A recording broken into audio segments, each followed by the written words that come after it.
మరియు మీరు ప్రార్థన చేయనప్పుడు వేషధారుల వలె ఉండవద్దు.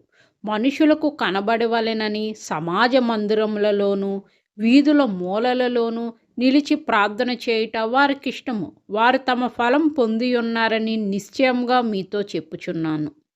నీవు ప్రార్థన చేయనప్పుడు నీ గదిలోనికి వెళ్ళి తలుపు వేసి రహస్యమందున్న నీ తండ్రికి ప్రార్థన చేయుము. అప్పుడు రహస్యమందు చూచు నీ తండ్రి నీకు ప్రతిఫలమిచ్చును.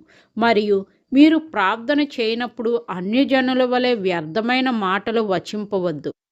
విస్తరించి మాటలాడుట వలన తమ మనవి వినబడునని వారు తలంచుచున్నారు.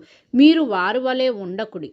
మీరు మీ తండ్రిని అడుగక మునిపే మీకు అక్కరగా నున్నవేవో ఆయనకు తెలియను. కాబట్టి మీరిలాగు ప్రార్థన చేయుడి. పరలోకమందున్న మా తండ్రి, నీ నామం పరిశుద్ధపరచబడునుగాక. నీ రాజ్యం వచ్చునుగాక. నీ చిత్తం పరలోకమందు నెరవేరుచున్నట్లు భూమి అందునూ నెరవేరునుగాక. మా అనుదినాహారం నేడు మాకు దయచేయము. మా రుణస్థులను మేము క్షమించియున్న ప్రకారము మా రుణములు క్షమించుము. మమ్మును శోధనలోకి తేక దుష్టుడి నుండి మమ్మును తప్పించుము. మనుషుల అపరాధములను మీరు క్షమించిన ఎడల మీ పరలోకపు తండ్రియు మీ అపరాధములను క్షమించును.